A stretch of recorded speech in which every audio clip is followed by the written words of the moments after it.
আসসালামু আলাইকুম, কেমন আছেন সবাই? বৃষ্টি হলে সবারই কিন্তু একটু ভালো কিছু খেতে ইচ্ছা করে, মানে রেগুলার দিনের থেকে একটু অন্যরকম কিছু। আর গতকাল দুপুরে যেহেতু একটু বৃষ্টি হয়েছিল, তাই আমার একটু ইচ্ছা করছিল ঘন করে দুধ জাল করে একটু সেমাই রান্না করে খেতে। আর আম্মু এখানে তার জন্য সেমাই ভেজে নিচ্ছে। লাচ্চা সেমাই থেকে কিন্তু এই সেমাইটা খেতেই আমার কাছে বেশি ভালো লাগে। সেমাইয়ের সাথে সাথে কিন্তু বেশ অনেকগুলো ডিমও সেদ্ধ করে নিয়েছে, কারণ রাতে কিন্তু পোলাও মাংসের আয়োজন করা হবে, আর সাথে থাকবে ডিমের কোরমা।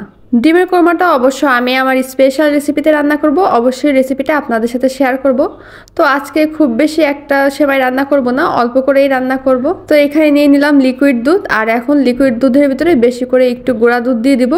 গুঁড়া দুধ দিয়ে দিলে কিন্তু একটা অন্যরকম ফ্লেভার আসে, খেতেও ভালো লাগে। এখন দুধটাকে নেড়ে ভালো করে জাল করে নিতে হবে, আর একটু ঘনও করে নিতে হবে, যদিও লিকুইড দুধ একটু ঘনই থাকে। দুধ যখন খুব ভালোভাবে ফুটে আসবে, তখন এর ভিতরে কয়েকটা তেজপাতা আর এলাচ দিয়ে নিব। সেমাই রেসিপি আর আপনাদের সাথে কি শেয়ার করব বলুন, এটা তো সবাই রান্না করতে পারে, তারপরেও যেহেতু ভিডিও করে রেখেছিলাম তাই ভাবলাম শেয়ার করি একটু। এখন পরিমাণ মতো চিনি দিয়ে নিচ্ছি, খুব বেশি চিনি দিব না, কারণ আমরা মিডিয়াম চিনি খেতেই বেশি পছন্দ করি, খুব বেশি মিষ্টি আমরা কেউই পছন্দ করি না। চিনিটাকে নেড়ে দুধের সাথে মিশিয়ে নিতে হবে, আর চিনিটা যখন গলে আসবে তখন এর ভিতরে সেমাই দিয়ে নিব। সেমাই রান্নাটা আমার কাছে সব থেকে বেশি ইজি মনে হয়, তাই যখনই আমার কিছু মিষ্টি জিনিস খেতে ইচ্ছা করে না কেন, তখনই আমি সেমাই রান্না করে নিই ঝটপট করে। সেমাই রান্না এখন শেষের দিকে বেশি করে এখন কিশমিশ দিয়ে নিচ্ছি। আর বাসায় আজকে একদমই কাজু বাদাম ছিল না, সেমাইতে কাজু বাদাম দিলে আমার কাছে আবার বেশ ভালোই লাগে খেতে। রান্নার শেষ পর্যায়ে এখন দিয়ে নিচ্ছি ঘি, আর ঘি দিলেই কিন্তু সেমাইয়ের টেস্টটা একদম অন্য লেভেলের হয়ে যায়, আর অনেক সুন্দর একটা স্মেল বের হয়। তাই যখনই আমি মিষ্টি কিছু রান্না করি না কেন, ঘি কিন্তু অবশ্যই দিতে হবে। আর ঘি দেওয়ার পরে কিন্তু সেমাইয়ের কালারটাও অনেকটা চেঞ্জ হয়ে এসেছে। তো এই পর্যায়ে আমার কিন্তু সেমাই রান্না করা পুরোপুরি শেষ। এখন একটা বড় বাটিতে সেমাইগুলো ঢেলে নিব, আর দেখুন জাস্ট সেমাইয়ের কালারটা কত বেশি সুন্দর এসেছে। আর আমি কিন্তু সেমাইতে দুধটা একটু বেশি করে দিই, কারণ সেমাইয়ের দুধটা খেতে কিন্তু আমরা সবাই অনেক বেশি পছন্দ করি। আমার এই সাদামাটা সেমাইয়ের রেসিপিটা আপনাদের কাছে কেমন লাগলো তা কিন্তু কমেন্ট করে অবশ্যই জানাবেন। আর এখন রাত্রেবেলা ডিমগুলো যে সেদ্ধ করে রেখেছিলাম, সেগুলো এখন ভালোভাবে ছুলে ধুয়ে নিচ্ছি, কারণ এখন ডিমের কোরমা রান্না করব। ডিমের কোরমা কিন্তু আমি একদমই সিম্পল ভাবে রান্না করি, আর খেতেও কিন্তু বেশ মজার হয়। তবে ডিমের কোরমা রান্নার আগে আম্মু এখানে কয়েকটা বেগুন কেটে হলুদ লবণ দিয়ে মাখিয়ে রেখেছে, এইগুলো ভেজে নিব। পোলাওয়ের সাথে আমরা কিন্তু বেগুন ভাজা খেতে অনেক বেশি পছন্দ করি। আমাদের রাজবাড়িতে হয়তো সবাই বেগুন ভাজাটা একটু বেশিই খায়, আমার কাছে তাই মনে হয়, কারণ আমরা কিন্তু বেশিরভাগ সময় পোলাও রান্না করলে কিন্তু এই বেগুন ভাজাটা আমাদের করতেই হবে। এই তো এখন একে একে বেগুনগুলোকে ভেজে নিব। আর আজকে আমার দায়িত্বে পড়েছে বেগুন ভাজা, ডিমের কোরমা, আর আম্মু রান্না করবে পোলাও আর মুরগি মাংস। বৃষ্টির দিনে এমন মজার মজার খাবার থাকলে আর কি লাগে বলুন। তো এই তো আমার বেগুন ভাজার ফাইনাল লুক। আর এখন আমি ডিমের কোরমা রান্না করে নিব। ডিমের গাগুলো আগে থেকে একটু চিড়ে লবণ দিয়ে মাখিয়ে রাখা ছিল, আর এখন জাস্ট তেলে হালকা করে ভেজে নিব। ডিম কিন্তু খুব কড়া করে ভাজা যাবে না, তাহলে উপরে চামড়াটা কিন্তু শক্ত হয়ে যাবে, তাই একদমই হালকা করে ভেজে নিতে হবে। এই পর্যায়ে ডিমগুলো কিন্তু ভেজে নেওয়া হয়ে গেছে, আর এখন একে একে তেল থেকে ডিমগুলো আমি উঠিয়ে নিচ্ছি।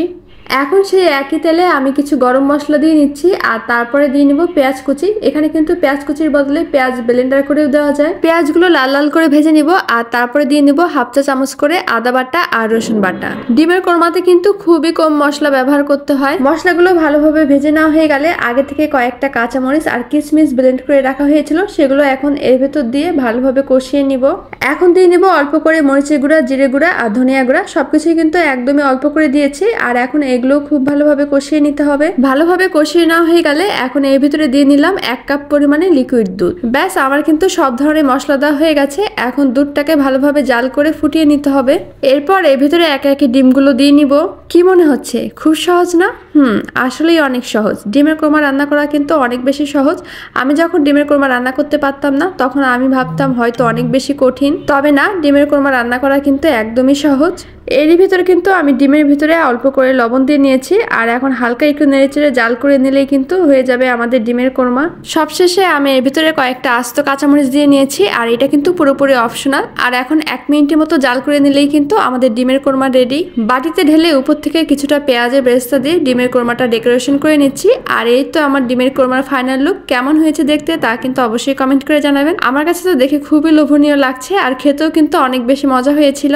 এগুলো রান্না করে না হয়ে গেলে এখানে আমি কিছু সালাদও কেটে নিয়েছি। আর আমাদের কিন্তু মাখা সালাদের থেকে এভাবে সালাদ কাটাটাই হয় বেশি। আর আম্মু এদিকে পোলাও আর মাংস রান্না করে নিচ্ছে। আর আমার ছোট বোনটাও কিন্তু আম্মুকে হেল্প করছে মাংস রান্না করতে, মানে একটু ঢং করছে আর কি। দেখুন কি ভাব, মনে হচ্ছে যেন সবকিছু ও নিজেই রান্না করেছে। যাই হোক না কেন, মাংসের কালারটা কিন্তু অনেক সুন্দর এসেছে, দেখেই বোঝা যাচ্ছে মাংসটা খেতে আজকে অনেক বেশি মজার হবে। রান্না করতে করতে অনেক রাতই হয়ে গেছে, তো এখানে এক চুলায় মাংস আর আরেক চুলায় পোলাও হচ্ছে। আর এখানেই আজকে ভিডিওটা শেষ করছি, কারণ খাওয়া দাওয়ার কোনো ক্লিপ নেওয়া হয়নি। বুঝতেই তো পারছেন, সামনে যদি মজার মজার খাবার থাকে তাহলে কারই বা খাওয়া বাদ দিয়ে ভিডিও করতে ইচ্ছা করে।